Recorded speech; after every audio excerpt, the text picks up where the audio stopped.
1600 रुपए में वो साइकिल खरीदी।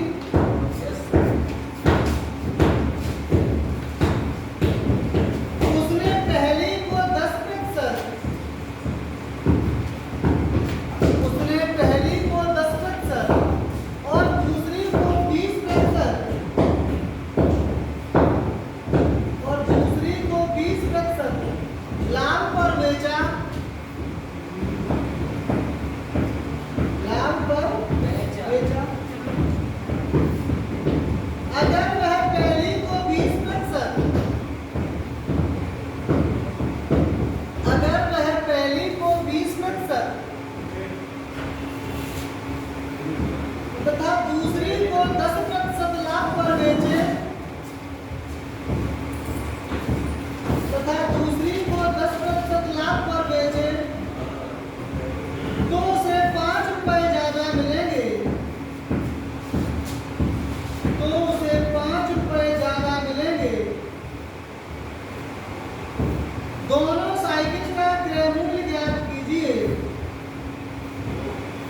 दोनों साइकिल का क्रय मूल्य ज्ञात कीजिए।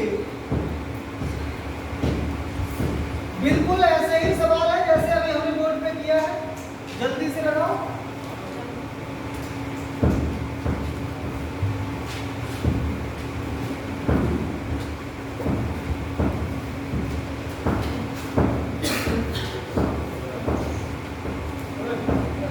दो साइकिल है, देखो पहली साइकिल को C1 कह दिया, दूसरी साइकिल को क्या कह दिया, C2 कह दिया। बराबर 16,000 रुपए में आपने 1600 रुपए में आपने दोनों साइकिल को खरीदा। यही मतलब हुआ। इनका डिफरेंस कितना पाया जाएगा, 5। अब देखो 5 रुपए का इसमें अंतर पाया, तो कितना, पहले एक को 10% में बेचा गया है, दूसरी को 20%, इसी को पलट दिया गया, तो कितने का डिफरेंस आया, 10% का आया।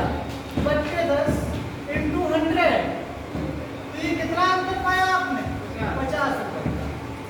पहली साइकिल देखो, second cycle plus minus cancel हो रहा है।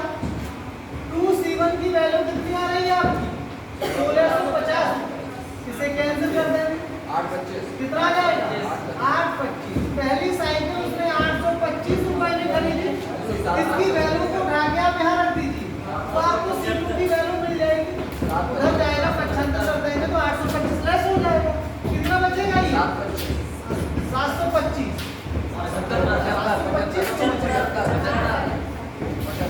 775 बचेगा। हाँ ये सही,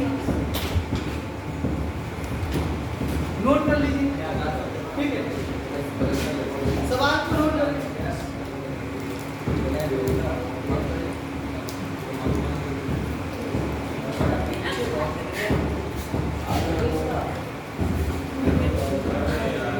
अगला सवाल लिखा जाए, 8 किताबों और 5 पेन की कुल कीमत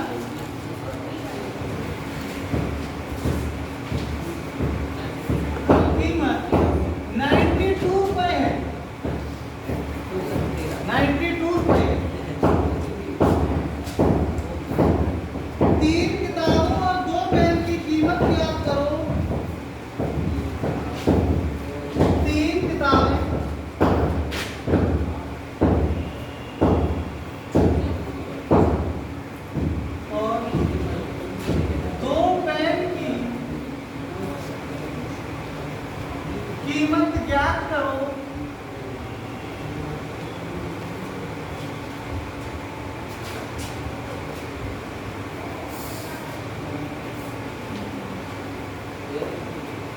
यदि 5 किताबों और 8 पेन की कीमत, यदि 5 किताबों और 8 पेन की कीमत 77 रुपए, ये आपका सवाल दिया गया। कोशिश करो एक बार लगाने की।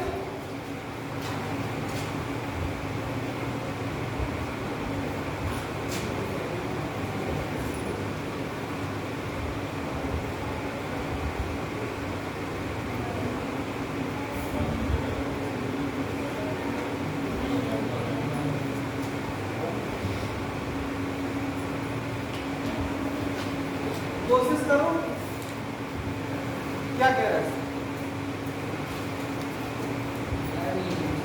क्या चलो मुझे नहीं पता भाई कैसे चल रही है, क्या हो रहा है। अब देखो इधर इसमें ये कहा गया है कि 5 किताबें क्या खरीद जवाब नहीं देंगे। 8 किताब प्लस 5 पेन आपको 92 रुपए मिल रहे हैं, ध्यान सुन। और 5 किताब 8 पेन 77 रुपए मिल रहे हैं। अगर हम इसको ऐड कर दें तो ये कितना हो जाएगा? प्लस इनको ऐड कर दो कितना हो जाएगा? 9 और ये कितना हो जाएगा? 13 को कॉमन ले लो, ये कैंसिल हो जाएगा कितनी बार? 13। ये कैंसिल हो गया। अगर इनको हम लेस कर दें, घटाने को, अगर इनको घटा दें तो हमारे पास क्या बचेगा? देखो इधर 8 में से 3 कम कर दो 3 इसमें से इसे कम करेंगे माइनस के 3। बताइए अगर मैं इसमें से इसे घटा दें तो 3b बचेगा। 5 यानी 5p में से 1p लेस कर दें तो माइनस के 3p बचेगा बराबर। यहाँ कितना रुपए बच रहे हैं? 15 रुपए। आपको एक इक्वेशन ये मिल गई b माइनस p, ये 3 हमने कॉमन ले लिया, कितना हो जाएगा? 15। 3 से इसे कैंसिल कर दो कितनी बार हो जाएगा? 5 बार। अब आपके पास 2 इक्वेशन हो गई, क्या हो गई? एक हो गई b प्लस p बराबर 13 और एक हो गई b माइनस p बराबर। एक बात बताओ, ये कैंसिल हो गया, 2b की वैल्यू कितनी आ गई? b की वैल्यू कितनी हो जाएगी? 9 हो जाएगी। यहाँ रख दीजिए p की वैल्यू कितनी आ गई? उधर जाए कम हो जाएगा, कितना हो जाएगा? 4। p की वैल्यू कितनी आ गई? 4। यानी एक किताब को आप 9 रुपए में बेच रहे हो और एक पेन को आप 4 रुपए में। अब देख रहे हो क्या पूछा गया? कीमत। 3 किताब और 2 पेन की कीमत पूछी जा रही है। 3 किताब और 2 पेन की कीमत। तो एक अब देखो यहाँ 3 प्लस 2 पेन कैसे निकाल दो? 3 into 9 प्लस के 2 into 4 कितना हो जाएगा? 27 और 8 35। ये आंसर होता है। समझ पा रहे हैं? 35 रुपए का होगा। ये आपने दो इक्वेशन कैसे बना दिया? 2 इक्वेशन कौन सी वाली? ये तो आंसर के लिए एक को बना दी, ये तो जो कहा गया है सवाल को हमने ये लिख लिया। इतने में एक बार खरीद रहे हो, एक बार आप इतने में इतनी कीमत है तो हमने ये ले लिया। इनको सॉल्व करके एक बार प्लस का करके एक बार माइनस का करके हमने दोनों वैल्यू निकाल ली। वैसे चाहो तो इसको वैल्यू को बराबर करके भी निकाल सकते थे। तो 8 का मल्टीप्लाई ऊपर करते 5 का नीचे करते, इससे विलोपन विधि कहते हैं। वही तो लिखा है। हाँ बिल्कुल सही है, ये यही लिखा गया। हाँ बताओ, तुम भी सुनाओ। इससे पहले जो सवाल हुए हैं वो इस बेस पे कर सकते हैं, जैसे वैल्यू बराबर करके। जैसे आप कह रहे हैं इक्वेशन बराबर वैल्यू इक्वेशन बराबर करते हैं कि आप b का मान या b का मान 1 का बराबर करना है, ये निकलाएंगे। इससे पहले जो सवाल हुए उसको बराबर करके निकाल सकते हैं। हाँ कर सकते तो ठीक है, निकलिएगा हो जाए। कोशिश करना, नहीं आए तुमसे पूछ लेना। बिल्कुल हो जाए। तो कह रहे हैं बहुत सही है।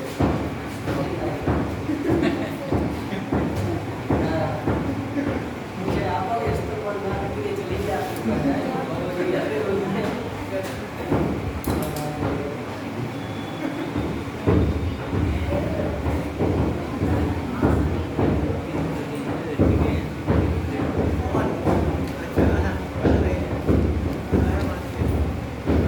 लिखो, सवाल हटा दिए जाए। सवाल लिखे,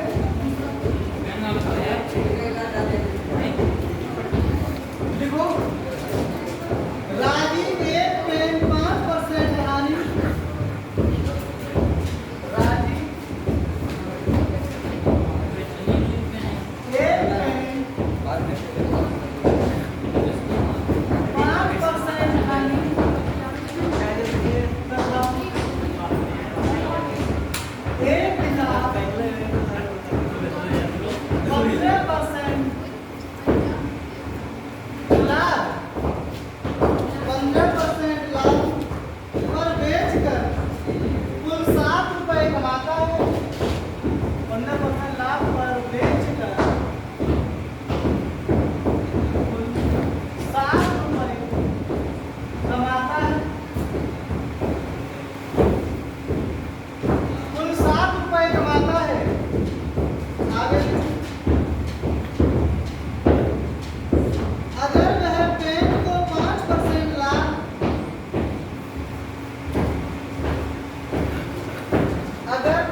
लाख पर बेचे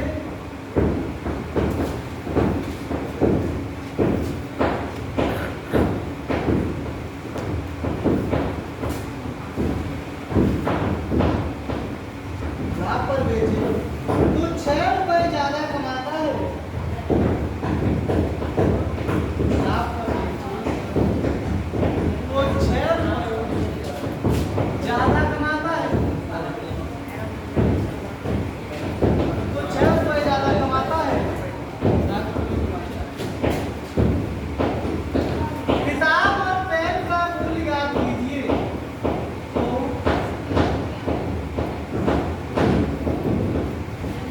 किताब और पेन का मूल्य ज्ञात कीजिए। एक सवाल लिख दिया है, दूसरा सवाल ऐसा ही बोलेंगे उसे लिखेंगे। एक बोल दिया, इसे सही से समझ लो। पहले कोशिश करोगे क्या? हाँ बिल्कुल करो कोशिश।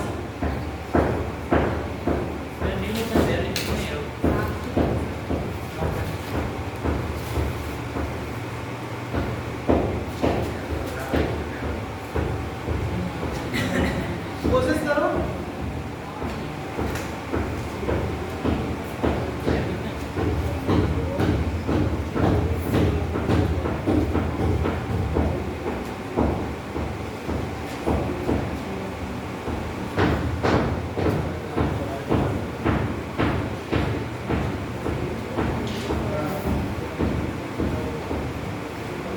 देखो इधर कह रहा राजीव एक पेन को 5% हानि के लिए माइनस चिन्ह यूज करेंगे।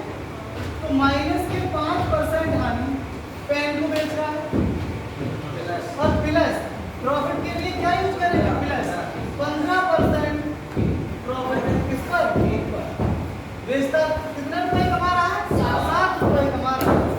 फिर कह रहा है अगर मैं पेन को 5% लाभ, पेन को 5% लाभ और किताब को 10% लाभ पर बेचूं, तो 6 रुपए ज्यादा कमाता है। इसका मतलब ये हुआ कि पहले 7 कमा रहा था, 6 रुपए और ज्यादा कमाएगा, यानी 13 रुपए कमाएगा। कितने रुपए कमाएगा? 13 रुपए। ये बात कैसे हो गई? ये कितना बच जाएगा? 25%। परसेंट कोटा के नीचे 100 लगा दे सीधा और ये 20 हो जाएगा। ये कितना हो जाएगा? बोलो 20 हो जाएगा।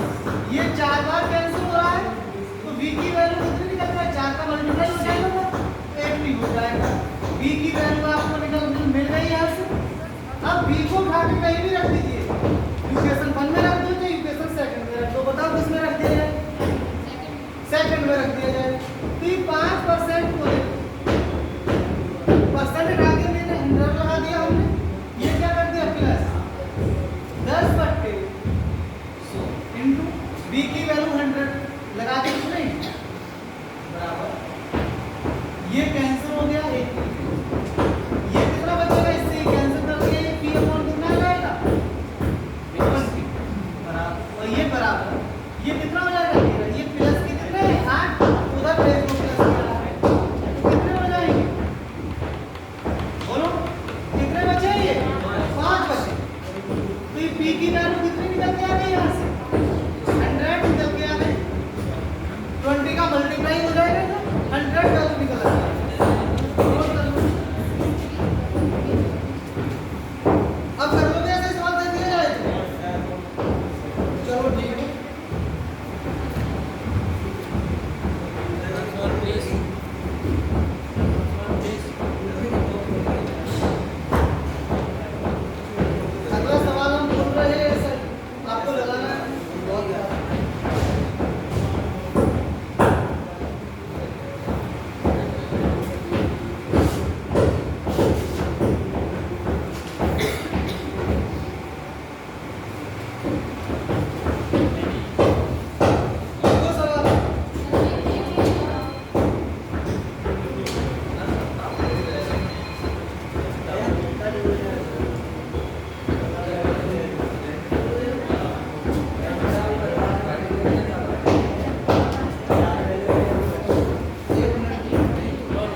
19% था। प्रॉफिट पर तो कितने रुपए कमाता है? 160 रुपए कमाता है। ठीक है, फिर क्या बोला? 12% प्रॉफिट पर, और ये कितने प्रॉफिट पर?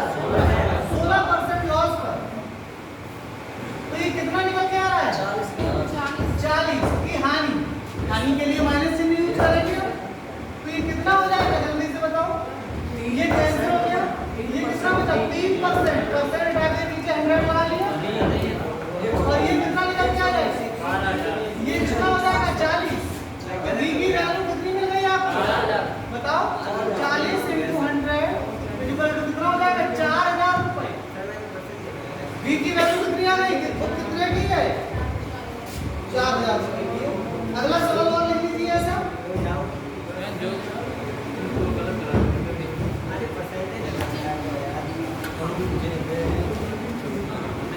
पहली बार सही निकाल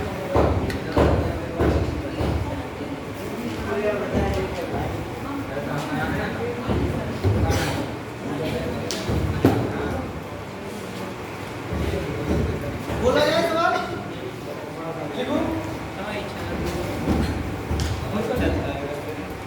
सवाल लिख लो, मंगाएंगे नहीं से। अरे ऐसा टाइप है। बिल्कुल टाइप ऐसे ही, थोड़ी सी चेंजिंग करते हैं। यहाँ प्रॉफिट दे रहे तो हम 0 ले लेंगे, जब प्रॉफिट नहीं होगा तब क्या करना है? चलो देखो, एक आदमी एक मैच को, देखो एक आदमी एक मैच को 15% लाभ, एक आदमी एक मैच को 15% लाभ, जो कुर्सी को 12% हानि पर 15% लाभ, जो कुर्सी को 12% हानि पर बेचता है, तो कुर्सी को 12% हानि पर बेचता है और 540 रुपए कमाता है,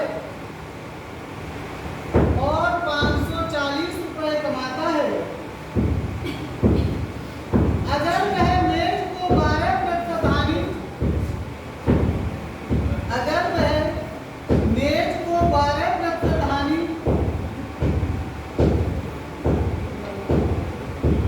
तथा कुर्सी को 15% लाभ पर बेचे, तथा कुर्सी को 15% लाभ पर बेचे,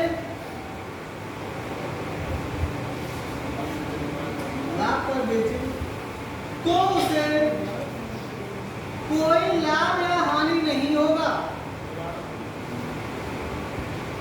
दोबारा बोला जाएगा। तब कुर्सी को 15% लाभ पर बेचे, कोई बात नहीं, तो उसे कोई लाभ या हानि नहीं होगा।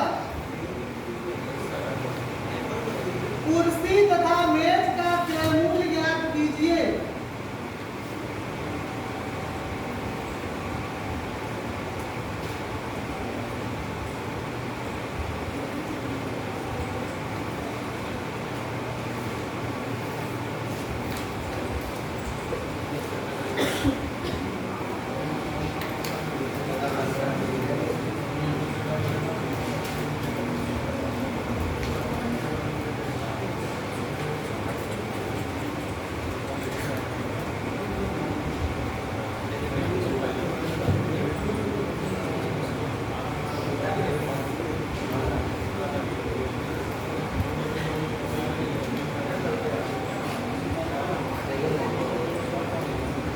कर दिया जाए। इधर देखिए, अब यहाँ पे ये बताइए, सवाल में ऐसा कहा गया है, ध्यान से सुनो, छोड़ गए क्लास। लास्ट वाली टर्मिनल प्रॉफिट एंड लॉस नहीं कह रहा है, क्या कह रहा है? सवाल को पढ़ के सुनाइएगा। क्या है, बहुत कुछ कह रहा है। सुनो, ये कह रहा है, सुनो, अगर मैं मेज को 12% हानि और कुर्सी को 15% लाभ पर बेचे तो कुछ नहीं होता है, कोई लाभ या कोई हानि नहीं होता है। इसका मतलब सुनो, 12% हानि हानि, किसे बेच रहा है? टेबल को। प्लस 15% प्रॉफिट चेयर को ले रहा है, नो प्रॉफिट। यही तो कह रहा है। अब एक बात बताओ, यहाँ से आप ऐसे कर दो 15% प्रॉफिट यानी 15 बट्टे 100 बराबर इसको उधर भेज दे तो ये कितना हो जाएगा? 12 यही हो जाएगा। इससे ये कैंसिल हो गया। कैंसिल करो ये कितने 3 से 5 बार 3 से 5 बार 3 से 4 तो C/T ये कितना बनेगा? 4 बट्टे 5। यहाँ से ये वैल्यू क्लियर कर दो इसकी कि जो चेयर है और जो टेबल है ये कितने की है बताओ? ये 4 की है और ये 5 की है। 100 का अपनी तरफ से मल्टीप्लाई कर लो ताकि वैल्यू पॉइंट में ना जाए। अब एक बात बताओ कि कुर्सी में पहले क्या कह रहा था? सबसे पहला स्टेप कितने परसेंट लॉस दे रहा है? 12% पे 12% 12% हानि को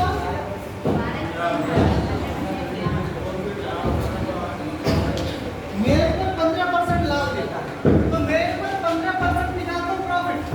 कितना हो जाएगा?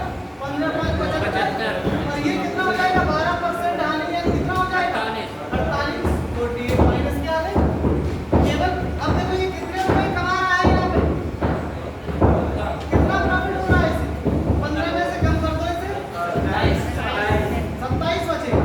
27 यूनिट की वैल्यू कितनी है? 540 रुपए कमा रहा है।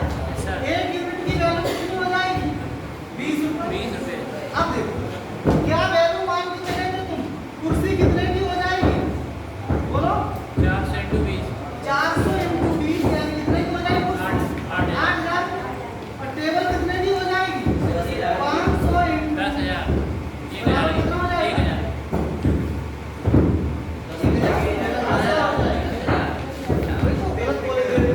बात समझ में आ गई? नहीं आई बात समझ में? देखो पहले आपको सबसे पहले उसे पकड़ना है कि जहाँ कोई लॉस या प्रॉफिट नहीं कह रहा है। जैसे हमने कहा कि टेबल को 12% हम हानि पर बेच रहे हैं और चेयर को हम 15% प्रॉफिट पर बेच रहे हैं। मुझे कोई प्रॉफिट या कोई लॉस नहीं हो रहा है यानी बराबर 0 बात है। इसको मैंने यहीं रोक दिया, माइनस वाले को उधर भेज दिया, परसेंट हटा के नीचे 100 लगा लिया, 100 से 100 कैंसिल कर दिया। क्या किया? 3 से कैंसिल कर दिया 5 बार, 3 से 4 बार। टेबल को नीचे ले गए मल्टीप्लाई में और ये 5 मल्टीप्लाई में नीचे ले गए। अब यहाँ से क्लियर कर दिया कि हमारी चेयर 4 रुपए की बन रही है, टेबल ये रेशियो था। रेशियो को क्लियर करने के लिए हमने 100 का मल्टीप्लाई आप 1000 का कर सकते हैं, 10 का भी कर सकते हो, नहीं भी करें तब भी कोई फर्क नहीं पड़ने वाला। लेकिन वैल्यू पॉइंट में जाने का दिक्कत है, बस पॉइंट में जाएगी तो भाग लगाने में आपको दिक्कत आएगी, इसलिए हमने चेंज कर दिया है। अब पहले क्या कह रहा था आपको कि टेबल को 15% प्रॉफिट पर, तो इसका 15% प्रॉफिट हमने निकाल दिया, कितना बचा? 75। फिर कह रहा है कितना? 12% हानि तो कितना हो जाएगा? 1245 रुपए की हानि हो जाएगी इसमें। तो टोटल हानि क्या हो रहा है? प्रॉफिट हो रहा है कितने का? हो रहा है 27 का। और यहाँ कितना हो रहा है? 540 रुपए का। एक यूनिट की वैल्यू निकाली हमने, कितनी आ गई? 20 का मल्टीप्लाई यहाँ कर देंगे, चेयर की वैल्यू क्लियर हो जाएगी। यहाँ कर देंगे तो आपको टेबल की वैल्यू क्लियर हो जाएगी। नोट करो। टाइम भी हो गया सर। हाँ टाइम तो हो गया भाई, तो बंद कर दिया जाए। 35 हो गया, टाइम भी खत्म हो गया।